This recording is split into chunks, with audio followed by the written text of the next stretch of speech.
one question that everyone has is there's so much of excitement in Silicon Valley on AI, right? Every day you see some exciting company.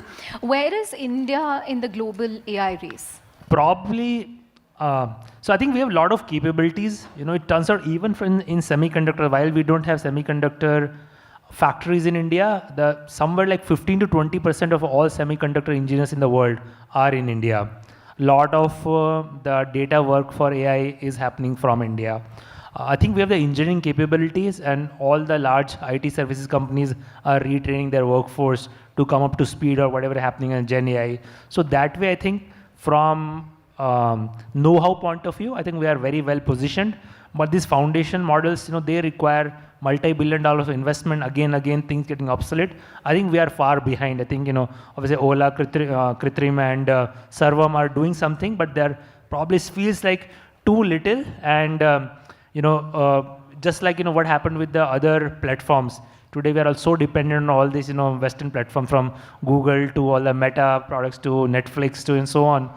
So there is a danger of India not having both enough protection and enough investment profile for this long-term research-oriented investment, which could be a challenge for the country. So I hope it changes next 12 to 24 months. But right now I'm not seeing. I think we are again one more cycle of getting too dependent on all these foundational technologies from the West. I don't think we still dream big, as a country. If I can just take the argument somewhere else, we are much happier with incremental innovation versus saying, okay, I'm going to bet the farm, I'm going to bet something like a couple of $1 billion on some new technology because I can see it happening, whether it's chips, whether it's AI, bunch of these things. It kind of also reflects in our, and I don't mean this in a negative way, it kind of reflects in our stock markets, quarter to quarter, profitability, company blowing money. As part of the blowing money is when you get an open AI. There's a good and there's a bad.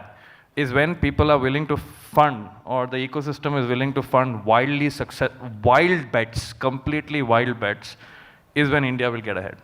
I don't think we're still not there, basically. No, I don't think we can take, otherwise, why, and I don't think it's not even about India, I think it's cultural. Nothing comes out of Europe also. Every piece of technology that has changed our life has come from one country. China also doesn't necessarily produce anything new, but they have enough protection. So look, even they're already open AI engineering. Right, and they do the reverse engineering, and they're able to also support the fundamental research also now. So at least extremely fast copying. Yeah. Like they're, look in the EV space. I mean, Tesla pioneered everything, but Chinese companies today technology-wise way ahead of that. If US does not put 100% duty, Chinese companies will just take over entire US market. So I think that's something India can learn from. We want to be like China. India to be more protectionist like China. I mean, they have an insane amount of protection, right? I mean, the foreign companies can't do beyond a point. And yeah, I mean, that they have found the right balance, which something India can also think about. But I don't know. I think this somewhere I think India's already made that choice that it is not China. So I was not going there. Somewhere we'll have to compete in relatively more free markets, if I can, or relatively more global markets. So somewhere or the other, I think we'll be one of the countries in the forefront in terms of utilization.